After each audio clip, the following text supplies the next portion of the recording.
Ever get the feeling that a song is more than just a song? Like a ghost story set to music. That's Afterlife Cowboy by Kurt Holz for me. Definitely not your typical country song. Yeah, you said it. It's got that classic Western vibe, desert winds, lone riders, that kind of thing. Right. But Holz throws in these like chilling details that really get under your skin. Definitely. For this deep dive, we're going to break down the lyrics and explore how the song uses those classic Western themes, to explore some pretty heavy stuff. Yeah, Death, the afterlife. exactly. So let's mosey on in. Right off the bat, the song throws you right into this desolate, kind of eerie landscape. Desert winds so cold, riding shadows, a horse of bone and steel. What's going on here? It's like Holmes took those iconic Western images, the vast landscapes, the lone rider, and then he injects this like unease, even dread. It's really striking. For sure. Yeah. It's like the Wild West meets the Twilight Zone. Yeah, spot on.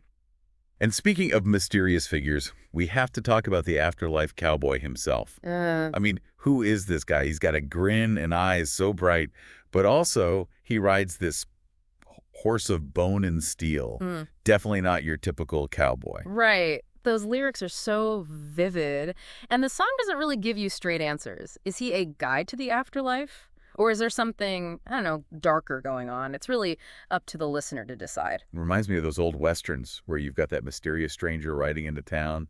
You're never quite sure if they're going to be the hero or the villain. Oh, totally. And the lyrics even play with that, like with the line, evil dressed in white. It's like he's intentionally messing with our expectations. Right. You expect good guys to wear white, not, well. Yeah. It makes you think twice about everything.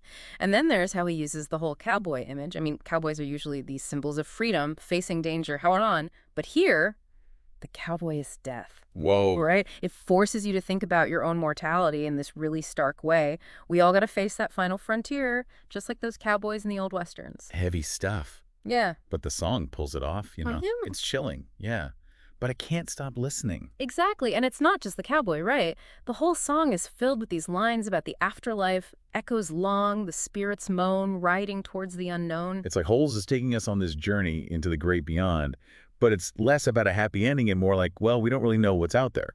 Absolutely. And those are questions people have been wrestling with forever. What happens after we die? Is there some kind of afterlife?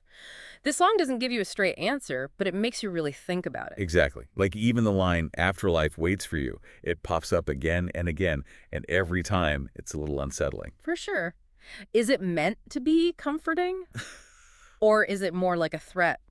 It's hard to tell, and I think that's what Holes is going for. Right, and that's what makes this deep dive so interesting. We're not trying to find one right interpretation of the song. It's about those questions it makes you ask, the feelings it evokes. Precisely. It's a journey, Exactly.